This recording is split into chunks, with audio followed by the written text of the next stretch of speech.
এই যে একটা কাতারের পাবলিক বাস সার্ভিস, পাবলিক আর কি। এই যে লুসেল স্টেডিয়ামের পাশে এইখানে এইটা কত ফ্যাসিলিটি। এখানে বসার জন্য সিট দেওয়া, আবার যদি কারো পানির তৃষ্ণা লাগে এখানে পানি খাইতে পারবে, এখানে বসে রেস্ট করতে পারবে। আর এই যে স্টানে বাস আইসা পারবে, কোন জায়গায় যাবেন কই যাবেন আইসা পারবে, টাইম টু টাইম বাস। সুন্দর কাঠ পাঞ্চ করে সিরিয়াল দিয়ে বাসে উঠবেন।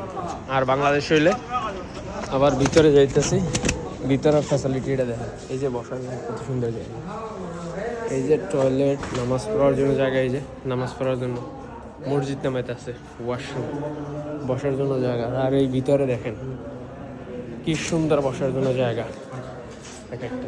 এখানে বসে, এই যে এখানে বসে মোবাইল চার্জ দিতে পারবেন, মোবাইল এদিকে আছে। আবার এখানে বসলে আবার ব্যাগ রাখা যায়। আর আমাকে দেশ হইলে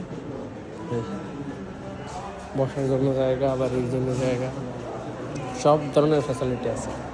এই যে ওই সিটগুলোয় বসে বসে মোবাইল চার্জ দিতে পারবেন, প্লাস ব্যাগ রাখতে পারবেন। ওখান থেকে রিচার্জ করতে পারবেন বাস কার্ডে নিজে, বা আবার কাউন্টারে দিয়ে রিচার্জ করতে পারবেন। কত সুন্দর পরিবেশ দেখেন এক একটা জায়গা।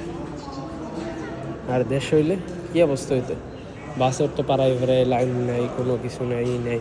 এখন সব সিরিয়াল মেনটেন করে চলে। আর দেশ আর বিদেশ কত পার্থক্য দেখেন।